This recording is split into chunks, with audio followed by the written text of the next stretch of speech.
Hey, how's it going? I wanted to make a video and talk a little bit more about the election. So it's Friday morning. We still don't know who won. And I assume most of the people watching this are probably Trump supporters, and it's not looking great. Either way, I think back to the year 2000, and I think back to Al Gore and George Bush and the contested Florida and the 38-day recount and all of that stuff.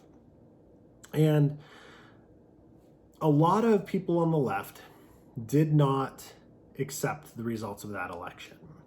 And so for the next 8 years, they consistently said that George Bush wasn't legally president, and they would try to say that he wasn't, that he stole the election and all this stuff. And I think these people look like jackasses. And so fast forward to 2016. 2016, Trump derangement syndrome is all the rage. And a lot of people, hashtag that's not my president, all this bullshit. So if President Trump loses this election to Joe Biden and we let the system play out, and it turns out that the system says that Joe Biden won, let's accept that graciously. You don't have to like it. I did not like when President Obama became president in 2008.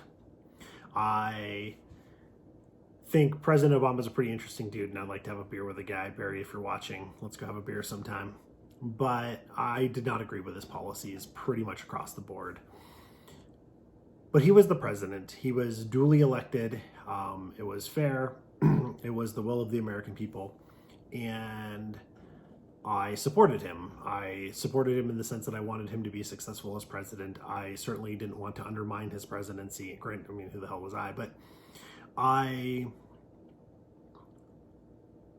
think that we need to do the same thing for a President Biden.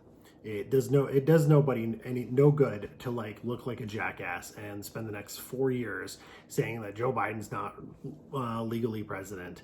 Now, I think there's a very real possibility that the people on the far left who I think are pulling the strings in the Democratic Party are going to try to pull a 25th Amendment thing and make Kamala Harris president, and then there will be a little more question about the legitimacy of that. But either way, let's not worry about that till we're there. And even then, that's the system. That would have happened completely within the bounds of what the system is. So now, that being said, in the meantime, there does seem to be a lot of questions. I find a lot of things fishy. I find it fishy that we went to bed on Tuesday night and President Trump was 1 million votes ahead in Pennsylvania almost, and 300,000 ahead in Michigan, and 140,000 ahead in Wisconsin. And then magically in the middle of the night when no one's looking, all of this flips. Pennsylvania hadn't flipped yet. It still hasn't. Georgia has, interestingly. Last time I checked, Joe Biden was 1,000 votes ahead in Georgia. It's about 4 a.m. right now, Arizona time. So that's interesting. All of this is fishy. We heard about this red mirage, and it was going to look like Trump was going to win, but then the Democrats were going to come back when all the votes were counted. And that seems to be exactly what's happening, and that seems pretty goddamn fishy. And the fact that the polls were way off in Ohio and way off in Florida, where they have but in other states like Pennsylvania and Michigan and Wisconsin, the polls were exactly right. I don't know. It's there's a lot of questions. And I made a Facebook post about this, but you have a subset of people who literally believe that Donald Trump is Orange Hitler, right? They literally believe that this man has killed 220,000 Americans because of, I don't know, because he's evil. And if you're in a battle against Hitler, would you rig the election if you could to try to challenge him? To try to oust him? I would if I was running an election against Hitler. So, there are questions. There's these people who are boarding up windows in polling places and not letting poll watchers in. And of course, the normal reports of dead people voting and people who've moved voting and people's votes not counting and all of these things. And that's what the court system's going to look at, right? And they're going to look at these irregularities. And maybe some of these irregularities aren't really irregularities. Like there was that 138,000 vote jump for Biden in Michigan that seems to have been explained away because they were just, that's the way votes were tabulated. But then there was this other chunk of votes in, I think, Philadelphia, where there was like 30,000 votes all for Biden. And that looks more like ballot harvesting to me. And I'm not sure if ballot harvesting is legal in Pennsylvania. But even if it's not, how do you prove ballot harvesting? So there are a lot of irregularities. And I think that having this election with all of these mail-in voting, all of these mail-in early votes, like this is a disaster. And this is not the way the system is intended to work. Like you should have to show up at a polling place with your ID and vote in person. And we should have the damn election results the day of. It's the year 2020. It's not 1870. It shouldn't be this hard, but it is, and it is what it is. And so let's let it play out. If it goes to the courts, let's let it play out in the courts. And in the meantime, let's look at the victories that we have, right? So it looks like the Republicans are going to retain a majority in the Senate, which is going to be a roadblock to some of the more far left policies, like packing the Supreme Court, like ending the filibuster, like adding more states to the union to get more liberal senators. Those are wins. President Trump got the largest support of the non-white vote since Richard Nixon in 1960 versus JFK.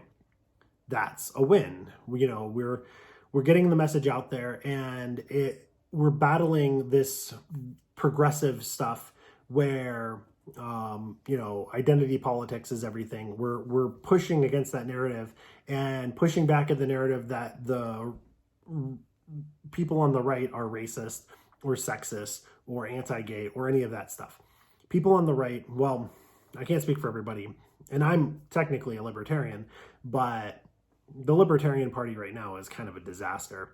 Joe Jorgensen's a disaster, and I frankly support President Trump. I don't like all of his policies, of course, but overwhelmingly I like the things that he's done. He's for less government, less interference in my life, more freedom, more equality. And what I mean by equality is like equal treatment for everybody. You don't get treated specially because you're this race or this gender or this, whatever class. Everybody gets treated the same, and I'm for that. So either way, pushing against that narrative, I think President Trump increased his support amongst Black males, Black females, Hispanic males, Hispanic females, Asian males, Asian females, the LGBT community, all of these things. I think he actually only lost amongst white males. Like he got less support amongst white males than he did in 2016. And that seems to be what cost him the election. Either way, lots of victories, lots of things to count as victories. So let's take that. If Biden wins, accept that graciously and look forward to 2022 and look forward to 2024.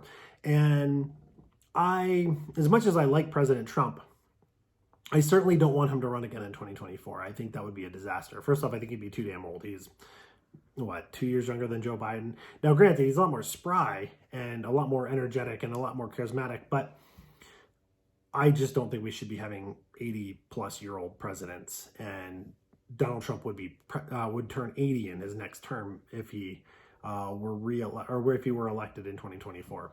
So if he doesn't win, I think he should just be done, retire, go home, bust out his Trump 757 some more with his gold belt buckles and fly around the world and be Trump. And he can go out and rally. And, I think a good candidate would be Nikki Haley. That's who I would want to see on the Republican ticket in 2024 is Nikki Haley. With somebody maybe a little more like Nikki Haley and Ted Cruz. Ted Cruz being VP would be a really good ticket. I would like that. Although I don't think Ted Cruz would be interested in being vice president. But I think, somebody like Nikki Haley leading the ticket, and then somebody a little more, or who's going to be able to get a lot more of the Republican base fired up. I think would be the way to go. And I think President Trump going out and campaigning for this person would be worthwhile. So we'll see. I just don't think we should get somebody quite as abrasive as Donald Trump is next time around. But anyway, those are some thoughts. Like I said, if Joe Biden wins, and to me, it looks like he's going to win at this point. I was pretty confident Tuesday night, and obviously this red mirage that everybody told us was going to happen seems to have happened. And I don't know how it's going to play out, and I don't know what the courts are going to do, but it's not looking great. So if Joe Biden wins, just be gracious, accept that, and let's not do Trump derangement syndrome